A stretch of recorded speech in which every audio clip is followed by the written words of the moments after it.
오늘 말씀 열왕기하 23장 16절부터 25절 말씀까지, 제가 가진 성경으로 구약 성경 602쪽 정도 됩니다. 열왕기하 23장 16절부터 25절 말씀까지, 16절부터 25절까지 찾으신 줄 알고 저와 여러분이 한 절씩 번갈아 가면서 교독하고 마지막 절은 합독하겠습니다.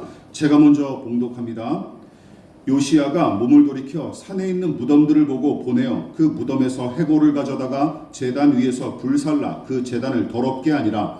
이 일을 하나님의 사람이 전하였더니 그 전한 여호와의 말씀대로 되었더라.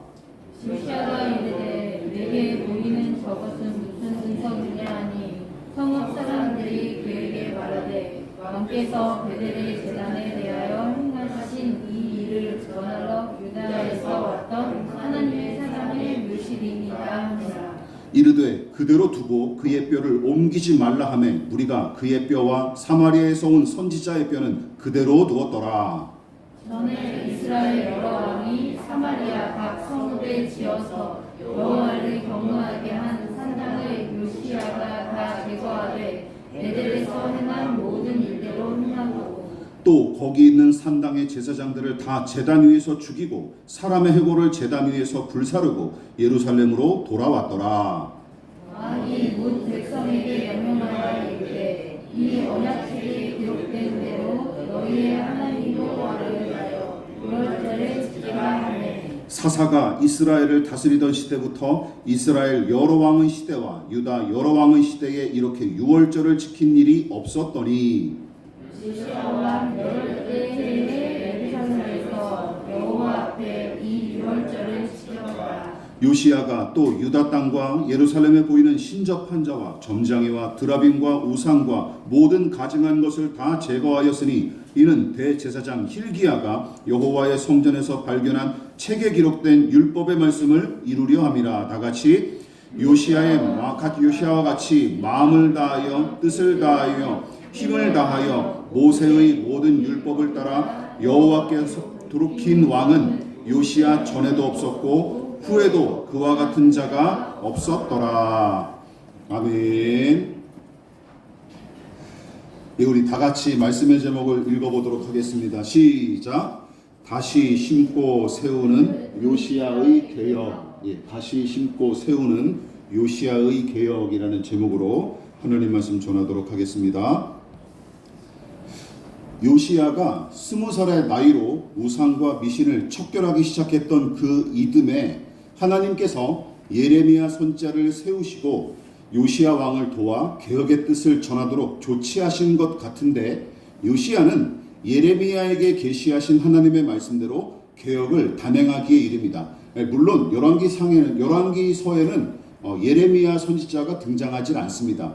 다만 이제 추측을 하는 것이죠. 그래서 먼저 우상 단지들과 산당들을 꼽고 파괴하며 무너뜨리는 개혁을 강력하게 시행했고, 우리는 지난 설교를 통해 그 개혁의 양상이 세 가지로 나타난 사실을 확인했습니다. 자, 먼저 어떻게 나타났습니까? 같이 읽어볼게요. 시작. 요시야의 개혁은 시간이나 기간의 예외를 두지 않고 지속적으로 이루어졌어요. 즉 요시야는 재위기간 내내 개혁 정책을 지속적으로 시행했고, 그 부분은 다윗보다도 더 높이 평가를 받아야 마땅합니다. 그리고 그것은 신명기의 명령에 따라 시시때때로 하나님의 말씀을 깊이 묵상하고 자신의 마음과 생각을 지켰던 까닭에 끝까지 인내하며 개혁을 감행했던 것으로 보입니다. 말씀의 원동력을 힘입어서 개혁을 지속적으로 감행할 수 있었던 것이죠. 두 번째, 어떤 일이었습니까? 시작. 요시야의 개혁은 공간의 예외를 두지 않고 전방위적으로 이루어졌습니다. 요시야는 하나님의 성전을 예외로 두지 않고 단호하게 정화와 개혁을 단행했죠. 또한 남유다 전역은 물론이고 북이스라엘에 속했던 베델까지 이스라엘 전역에 걸쳐서 우상과 미신 척결 정책을 이어갑니다. 왜냐하면 모든 곳의 주인으로서 권리를 주장하시며 온 땅의 왕으로서 통치하시는 하나님을 그가 확신했기 때문입니다. 그리고 언제 어디서나 그분을 온전히 송축하기 위해 장소를 불문하고 전방위적인 개혁을 단행했던 것이죠. 자, 마지막으로 또 한번 읽어보시겠습니다. 시작. 요시야의 개혁은 누구도 예외 없이 모두를 위해 모두를 향해 이루어졌어요. 즉 요시야는 모두를 살리고 구하는 방향으로 개혁을 단행함과 동시에 개혁의 대상인 사람을 향해서도 예외를 두지 않았습니다. 그래서 특정한 계층이나 특별한 친분 관계를 개혁에서 제외시키는 일을 하지 않았어요. 그래서 하나님께서 싫어하고 미워하셨던 물건들이라면 제 아무리 선왕들이 세운 것일지라도 과감하게 파괴하고 불살랐습니다. 그런데 제가 여기서 한 가지 여러분들에게 사과를 드려야 될 게 있어요. 제가 이 부분에서 잘못된 정보를 바탕으로 설교한 내용이 있기에 지난 시간 수정이 필요합니다. 제가 이 부분을 이야기하면서 우상 제사장들을 처벌하고 처단하는 기록이 없다라고 제가 설교했었는데 사마리아의 우상 제사장들을 처단하는 내용이 본문에 바로 등장해요. 20절이죠. 우리 같이 한번 읽어볼까요? 시작. 또 거기 있는 산당의 제사장들을 다 제단 위에서 죽이고 사람의 해골을 제단 위에서 불사르고 예루살렘으로 돌아왔더라. 이 부분을 제가 간과했어요.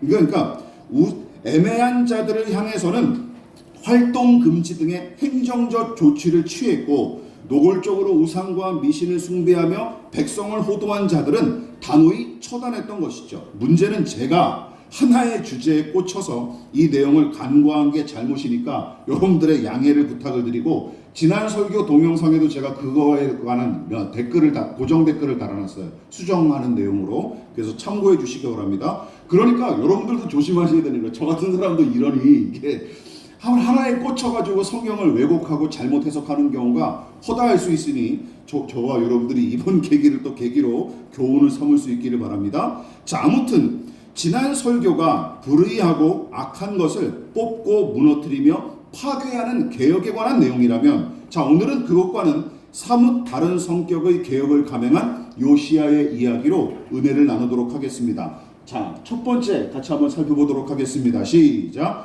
믿음으로 살았던 이들을 추모하고 그 정신을 보존한 요시야. 요시야의 개혁은 우상 및 미신 숭배와 직접적으로 연관된 장소와 기구는 물론이고 거기에 종사해서 백성을 호도했던 종교인들과 그 추종자들을 척결하는 방식으로 이루어졌는데 소극적으로는 앞서 말씀드렸듯이 우상과 미신 숭배자들의 종교 활동을 금지시키고 그로 인해 수익을 내지 못하도록 규제를 하는 것이죠. 그리고 적극적으로는 우상과 미신 숭배를 부추긴 제사장들을 처단함과 동시에 그 제단들이 세워졌던 장소를 정화하고 거기에 쓰였던 기구들을 불사르거나 박살내는 정책을 계속 이어갑니다. 그러니까 하나님께서 싫어하시고 율법이 금지했던 것들은 단호하게 뽑고 파괴하고 파멸하며 넘어뜨림으로써 개혁을 이어갔죠. 하지만 그게 전부는 아니었습니다. 예레미야 선지자가 요시야 시대에 들은 하나님의 계시와 같이 개혁과 갱신은 뽑고 파괴하고 무너뜨리는 일만 있는 게 아니에요. 다시 세우고 심으며 보존하는 일도 병행해야 마땅합니다. 그래야 개혁이 온전해질 수 있는 거예요. 그렇다면 요시야가 새롭게 심고 세우며 보존한 일은 무엇일까요? 23장은 요시야가 어떤 사람의 무덤과 그 뼈를 고이 모신 일을 먼저 언급합니다. 이 부분이 참 재미있어요. 열왕기하 23장 17절과 18절 작지만 읽어보실 수 있을까요? 같이 읽어보겠습니다. 시작. 요시야가 이르되 내게 보이는 저것은 무슨 비석이냐 하니 성읍 사람들이 그에게 말하되 왕께서 베델의 제단에 대하여 행하신 이 일을 전하러 유다에서 왔던 하나님의 사람의 묘실이니이다 하니라. 이르되 그대로 두고 그의 뼈를 옮기지 말라 하매 무리가 그의 뼈와 사마리아에서 온 선지자의 뼈는 그대로 두었더라. 자, 이 구절은 무슨 내용일까요? 이게 열왕기 상에서 한번 등장한 적이 있었습니다. 300여 년 전 북이스라엘의 시조인 여로보암이 다윗 가문의 통치에 반대해서 이스라엘 10지파를 데리고 북왕국을 세웠죠. 그리고 그는 종교적으로도 독립하기 위해 무슨 짓을 저질렀습니까? 베델에 제멋대로 제단을 만들어서 여기서 하나님을 예배해라. 그냥 예루살렘 성전이 아니라 지멋대로 베델에다 제단을 세우고 금송아지를 세워서 하나님을 예배하도록 만든 것이죠. 그렇게 조치하기에 이릅니다. 그러나 그 작태에 심히 분개하신 하나님은 남유다 출신인 당신의 종을 여로보암 앞에 세우셨고 그를 통해 이 짓이 하나님의 진노와 심판을 자초하는 일임을 경고하십니다.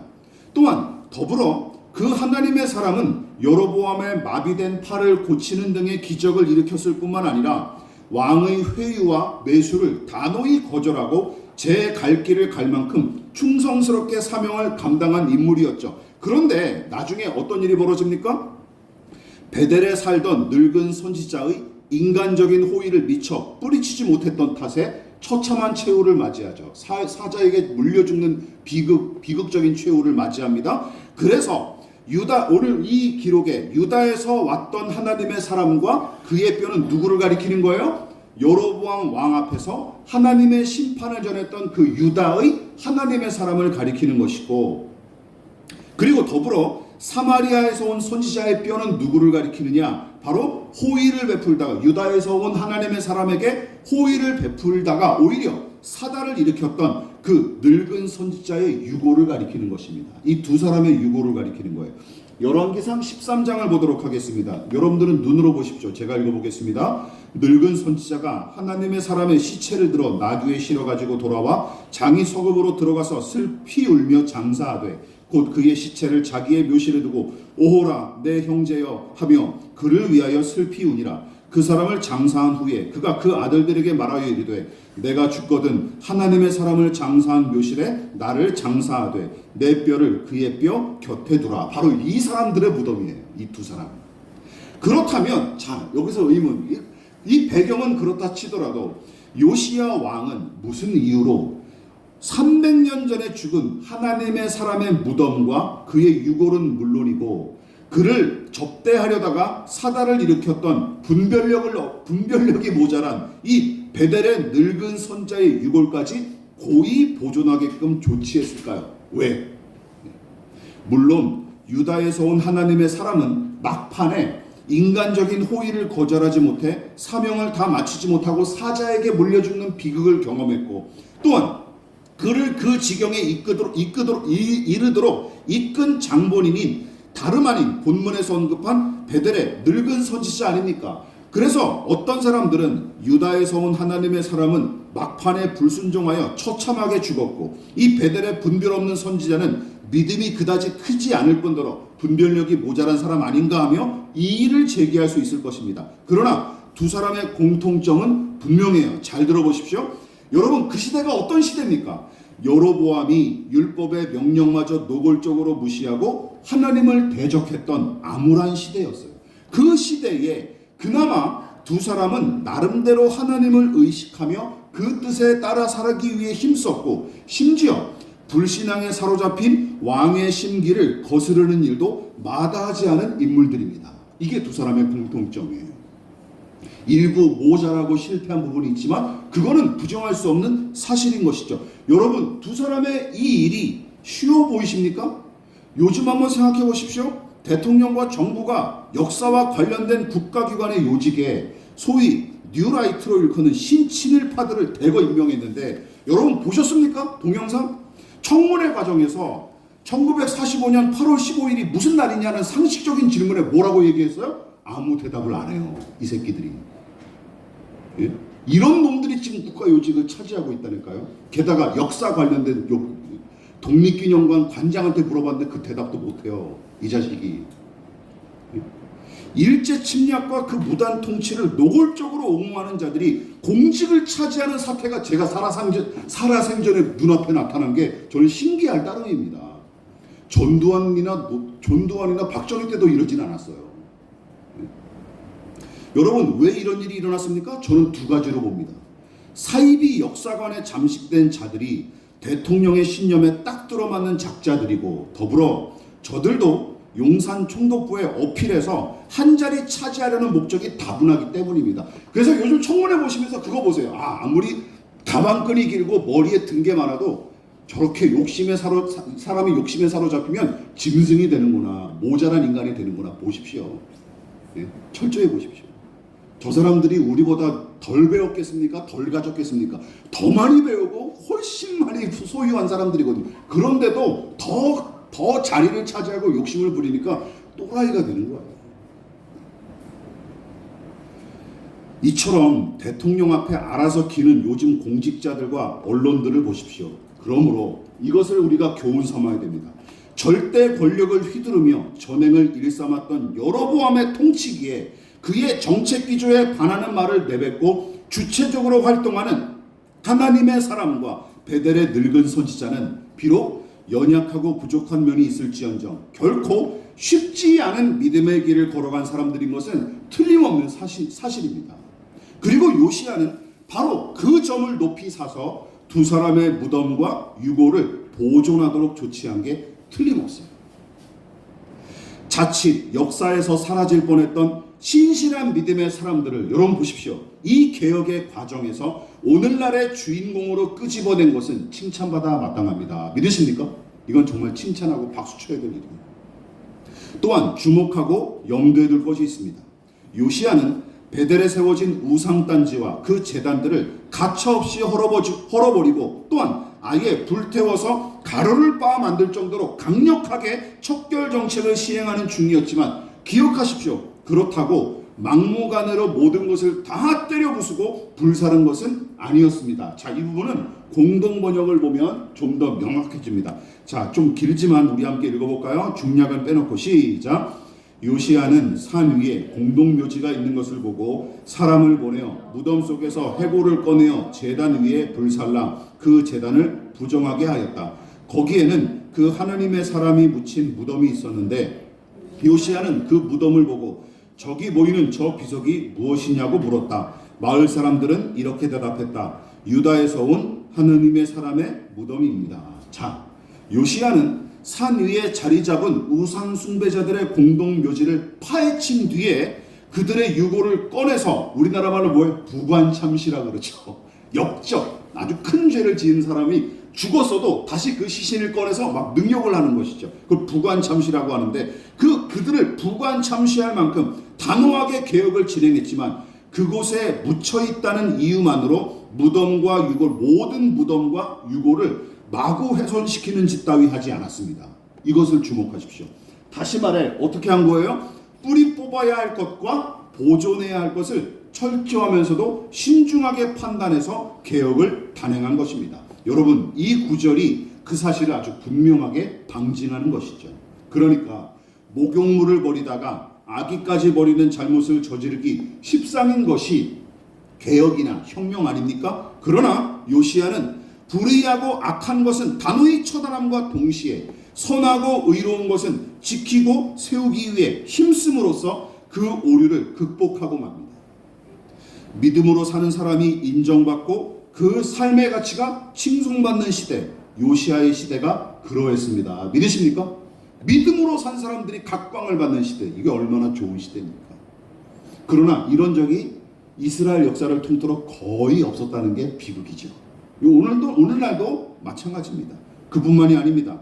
요시야는 온전한 개혁을 위해 유월절 명절을 부활시킵니다. 자, 우리 다 같이 한번 읽어볼까요? 자, 시작. 유월절을 다시 세우고 백성과 함께 지킨 요시야. 요시야의 큰 업적 중 하나가 무엇이냐? 바로 유월절을 회복한 것입니다. 물론 히스기야가 다스리던 때도 유월절을 회복하여 지킨 적이 있었고 그 나름대로도 어느 정도 의미와 가치는 있었겠지만 기억하십시오. 당시에 지킨 유월절은 율법이 정한 시기와도 맞지 않았을 뿐더러 정결의식을 행하지도 않고 제물을 먹는 등의 오류를 저지르는 등 결과적으로는 유월절 축제의 신용만 냈을 뿐 유월절 명절을 온전히 회복한 거로 보기는 어려운 게 사실이에요. 그래서 저는 히스기야를 예전에 생각했을 때보다 더 성경을 해석하고 또 이 말씀을 준비하면서 더 낮춰보게 됐습니다. 아, 그렇게 대단한 인물은 아니구나. 그럼 제 나름대로 결론을 내렸어요. 그러나 요시야는 제2차 개혁을 단행했던 바로 그 해에 율법책의 명령을 토대로 유월절을 온전히 지키기에 이릅니다. 자, 여러분, 본문은 요시야 시대에 회복한 유월절을 다음과 같이 평가하고 있습니다. 길지만 또 같이 읽어볼게요. 시작. 왕이 뭇 백성에게 명령하여 이르되 이 언약책에 기록된 대로 너희의 하나님 여호와를 위하여 유월절을 지키라 하며 사사가 이스라엘을 다스리던 시대부터 이스라엘 여러 왕의 시대와 유다 여러 왕의 시대에 이렇게 유월절을 지킨 일이 없었더니 요시야 왕 18째 해에 예루살렘에서 여호와 앞에 이 유월절을 지켰더라. 이런 적이 있었다 없었다? 전무후무한 일이었다라고 기록하고 있는 거예요. 한마디로 제대로 유월절을 지켰다라는 뜻입니다. 열왕기서 본문은 유월절 회복에 관한 이야기를 단 3개의 구절로 기록하고 그쳤지만 여러분 같은 이야기를 기록한 역대하 35장은 무려 19개 구절에 걸쳐서 이 이야기를 기록합니다. 여러분들이 유월절 회복에 관한 기록을 더 보고 싶으시면 역대하 35장을 참고하시기 바랍니다.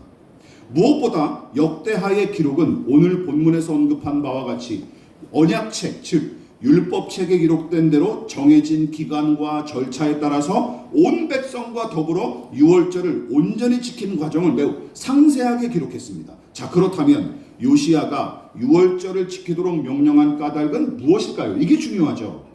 물론 표면적으로는 율법책의 명령에 따른 것이지만 그보다 더 중요한 것은 무엇입니까? 이 명절을 부각하여 지키는 이유가 무엇이냐라는 것이죠. 그렇다면 하나님께서 이스라엘 백성에게 유월절을 지키도록 명령하신 이유는 무엇이었을까요? 신명기에 이렇게 기록되어 있습니다. 자, 중요한 내용이니까 우리 다 같이 한번 읽어볼까요? 시작. 아비월을 지켜 내 하나님 여호와께 유월절을 행하라. 이는 아비월에 내 하나님 여호와께서 밤에 너를 애굽에서 인도하여 내셨음이라. 이래 동안은 무교병 곧 고난의 떡을 그것과 함께 먹으라. 이같이 행하여 내 평생에 항상 내가 애굽 땅에서 나온 날을 기억할 것이니라. 유월절 명절을 지키는 가장 중요한 핵심 중 하나가 무엇입니까? 기억하라는 거예요. 무엇을 기억해요? 이집트에서 탈출해서 구원과 자유와 해방을 얻은 이 일을 기억하라는 거예요. 430년 동안 이집트의 노예로 살며 그것이 운명이자 팔자인 것처럼 살았던 민족이 마침내 하나님의 일방적인 은혜로 그 속박에서 벗어나 자유와 해방을 얻은 날, 그 일을 기념하는 날이 바로 무슨 명절? 유월절이라는 명절이라는 거예요. 10가지 마지막 재앙, 장자를 치는 재앙에서 어린 양을 잡아서 문지방과 문설주에다가 다 어린 양의 피를 발라서 심판의 영이 넘어간 그날을 기념하는 것, 이게 유월절 명절 아닙니까? 그러니까 우리나라의 광복절과도 성격이 비슷한 것이죠. 그러나 이스라엘 백성은 우리 조상보다 더 못난 족속들입니다. 왜 그런지 아십니까? 그들은 독립운동이나 저항 따위는 전혀 생각하지도 못했을 뿐더러 노예 근성에 찌들 대로 찌들어 이집트인들이 던져주는 고기와 채소로 만족했던 자들이었기 때문입니다. 신명기식으로 표현하자면 이스라엘은 가장 작고 약해서 메뚜기 떼처럼 취급받는 족속이었으며 구원받을 만한 그 어떤 자격이나 공로가 하나도 없는 작자들인데 하나님께서 그들을 당신의 백성으로 삼으시기 위해 이집트로부터 끄집어내어 자유를 허락하셨고 바로 그 큰 구원과 해방의 은혜를 길이길이 기억하고 기념하는 날이 무슨 날이다? 유월절이라는 거예요. 구원받은 날을 기억하라. 그리고 누구 덕택에 너희들이 이 자유를 얻었는지 생각하라. 그 날이 바로 유월절이라는 것이죠. 자, 그렇다면 요시야는 무슨 이유로 유월절 회복을 위해 힘썼을까요? 3가지로 정리해 볼 수 있습니다. 첫 번째, 하나님을 경외하는 믿음의 사람이자 왕의 직분을 부여받은 하나님의 종답게 이 나라가 하나님의 나라이자 그분의 소유임을 그는 확신했고, 더 나아가 노예로 전락했던 이 민족이 자유와 해방과 번성의 은혜를 누리는 것이 오로지 하나님의 은혜로 된 것임을 그는 확신했기 때문입니다. 그뿐만이 아니라 또한 그 은혜를 일상 속에서 꾸준히 기억하고 찬양하는 방편이 안식일 준수, 요즘 말로 주일 성수의 신앙이라면 여러분, 유월절의 준수는 이스라엘 민족의 기원과 정체성을 분명하게 상기시킬 뿐만 아니라 강대한 세상 나라와 권세를 심판하심으로써 구원을 이루신 하나님을 깊이 생각하고 경배하기에 유익하기 때문입니다.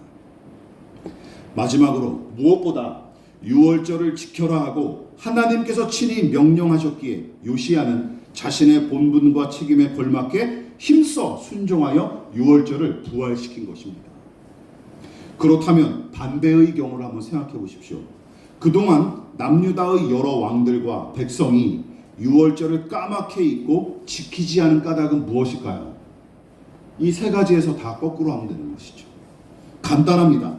이 명절에 담긴 해방과 구원의 의미를 중요하게 여기지 않았던 탓이고, 더 나아가 이 과분한 은혜를 허락하신 하나님과 그분의 명령에 도무지 관심이 없었기 때문입니다.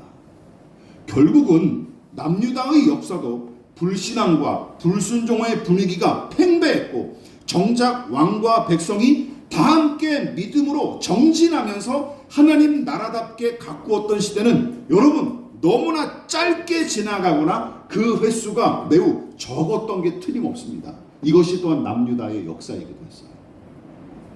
그리고 사실 저는 이 말씀을 준비하면서 기독교의 역사를 한번 쭉 돌아보기도 했습니다. 사실 기독교의 역사도 그러합니다. 여기서 크게 다르지 않아요. 여러분 잘 보십시오. 기독교 신앙이 하나님의 영광을 제대로 나타내고 선한 열매를 풍성하게 맺었던 적이 언제였습니까? 여러분들이 한번 생각해 보십시오. 떠올려 보십시오. 예수께서 부활하고 승천하신 후 성령의 강림으로 교회가 세워졌던 초기 기독교 시대, 그 100여 년, 200여 년 정도. 로마 제국이 기독교를 국교로 승인하기 직전에 신자들이 고고한 믿음으로 온갖 박해와 음해를 견디던 시절, 그 한철, 승인된 이후로는 급격하게 부패하기 시작합니다. 그래서 승인돼서 그게 번성했다, 저는 그렇게 평가하지 않습니다. 또한 중세의 로만 가톨릭의 부패에 용감히 저항하고 바른 성경 해석을 통해 진리를 외쳤던 종교개혁자들과 그들의 시대, 그리고 20세기에 제국주의와 전체주의의 폭력과 억압은 물론이고 인종차별과 식민지화에 맞서 자유와 평등과 해방을 외치며 그런 교회 공동체를 통해 하나님 나라를 잠깐이라도 실현했던 믿음의 사람들, 신자들. 여러분 한자어 이거 아십니까? 화무시비롱이라는 말이 있어요. 이 말은 무슨 뜻인지 아십니까? 저도 찾아보면서 처음 상세하게 좀 접하게 되는데, 열흘이나 가는 붉은 꽃은 없다라는 뜻입니다. 무슨 뜻이죠? 한 번 번성한 것은 얼마 가지 않아 반드시 쇠해진다라는 뜻입니다. 이게 세상의 이치예요. 우리 인생도 그렇지 않습니까? 젊음이라는 꽃은 그냥 10년, 20년 정도 가고 이제 그치는 것이죠. 예. 평균 인생을 70, 80으로 봤을 때 그 일부에 불과한 거예요. 여러분, 요시야의 통치기가 바로 개혁의 붉은 꽃이 만발하던 시대에 해당합니다. 그리고 반짝하고 이제 사라져요. 자식들이 다 이제 또 망쳐놓습니다. 요시야의 자식들이 또 급격하게 이 나라를 망가뜨려 버려요. 그리고 4대가 되기 전에 이제 남유다도 북이스라엘의 멸망의 운명을 그대로 따라가고 망하고 맙니다. 아쉬워하거나 안타까우십니까? 예, 그럴 필요 없습니다. 그냥 받아들이십시오. 그냥 세상이 그렇구나라고 받아들이십시오. 기독교의 역사는 늘 그러했습니다. 다만 개혁의 꽃이, 개혁의 아름다운 꽃이 특정한 지역이나 특정한 사람을 통해 잠시나마 아름답게 피었다가 얼른 시들고 마는 경우는 많았지만 완전히 사라지거나 폐기되지 않고 항상 어딘가에 피어나 기독교회의 생명을 이어온 게 사실입니다. 믿으십니까? 이렇게 기독교회는 이어져 왔어요. 이게 무슨 만발해가지고 막 오랫동안 간 적은 없고, 특정한 사람, 특정한 지역을 통해서 잠깐 피어났다가 사라지는데 이어달리기식으로 바톤을 이어가면서 개혁의 물결이 계속 지금까지 흘러온 거예요. 그러니까 민족 복음화, 뭐 그런 푸른 그리스도의 나라, 그런 건 올 리가 없습니다. 다만 노력만 할 뿐이죠. 우리가 기도하고 노력하는 게 문제지, 그런 걸 기대하는 것은 그냥 이상주의에 불과합니다. 이것이 바로, 기억하십시오, 가난하고 애통하고 줄이고 목마르며 약한 것을 통해 당신의 뜻을 이루시는 하나님의 방법입니다. 믿으십니까? 하나님은 물량으로 일하신 적이 없습니다. 이것이 성경과 역사의 증거 아닙니까? 말씀을 마무리하도록 하겠습니다. 이처럼 요시야는 낡고 악한 것은 시간과 장소, 남녀노소와 지위고하를 불문하고 철폐하기에 힘썼습니다. 심지어 자기 자신도 개혁의 대상으로 삼은 인물이 요시야였습니다. 그러나 뽑고 무너뜨리는 일로 일관하지만 않았습니다. 다시 믿음의 유산을 지키고 계승하기에 힘썼을 뿐만 아니라 하나님의 큰 구원과 은혜를 기념하는 명절인 유월절을 부활시켰고 율법의 명령에 따라 백성과 함께 큰 구원의 하나님을 경배하기에 이릅니다. 기억하십시오. 닥치는 대로 때려 부수고 죄다 잡아 죽이는 것은 개혁이 아니라 또 다른 폭력에 불과합니다. 믿으십니까? 그런 폭력. 반대의 경우도 마찬가지입니다. 잘 분별하십시오. 명백하게 드러난 불법과 불의를 정죄하거나 심판하지 않고 무조건적인 포용과 용납을 주장하면서 끌어안는 것은 기억하십시오. 또 다른 불의를 양산하는 악에 불과합니다. 그것도 악이에요. 네. 교회가 잘못 가르쳐 왔어요. 그동안 은혜와 용서를 빙자해서 무조건 다 맹목적으로 끌어안는 것이 다 용서고 선한 것이라고 가르쳐. 이거 잘못된 것입니다. 또 다른 불의에 불과한 것. 기억하십시오. 율법의 정신인 하나님 사랑과 이웃 사랑, 그리고 하나님의 긍휼과 정의를 기준을 삼아 버릴 것은 버리고 지켜야 할 것은 지키는 것. 여러분, 이것이 진정한 개혁인 줄 믿습니다. 믿으십니까? 그리고 기억하십시오. 날마다 개혁되는 신자, 날마다 개혁되는 교회. 여러분, 이것이 종교개혁의 중요한 기치 중 하나로서 개신교가 이 중심을 잃으면 이미 병든 상태임을 명심하십시오. 개인도 마찬가지. 날마다 변화하기 위해, 날마다 성숙해 가기 위해, 날마다 하나님을 아는 지식이 늘어가기 위해 노력하지 않는다면 우리도 개신교 원래는 프로테스탄트라고 할 수가 없는 거예요. 그래서 세상의 개혁, 민족 복음화, 다음 세대 등을 목이 터져라 외치기 전에 부조리한 우리 자신부터 돌아보고 교회와 교계의 개혁을 위해 힘쓰는 것이 먼저입니다. 거기서부터 시작하기를 진심으로 축원을 드리겠습니다. 그러므로 너희는 이렇게 기도하라. 하늘에 계신 우리 아버지, 아버지의 이름을 거룩하게 하시며 아버지의 나라가 오게 하시며 아버지의 뜻이 하늘에서와 같이 땅에서도 이루어지게 하소서. 오늘 우리에게 일용할 양식을 주시고 우리가 우리에게 잘못한 사람을 용서하여 준 것 같이 우리 죄를 용서하여 주시고 우리를 시험에 빠지지 않게 하시고 악에서 구하소서. 나라와 권능과 영광이 영원히 아버지의 것입니다. 아멘.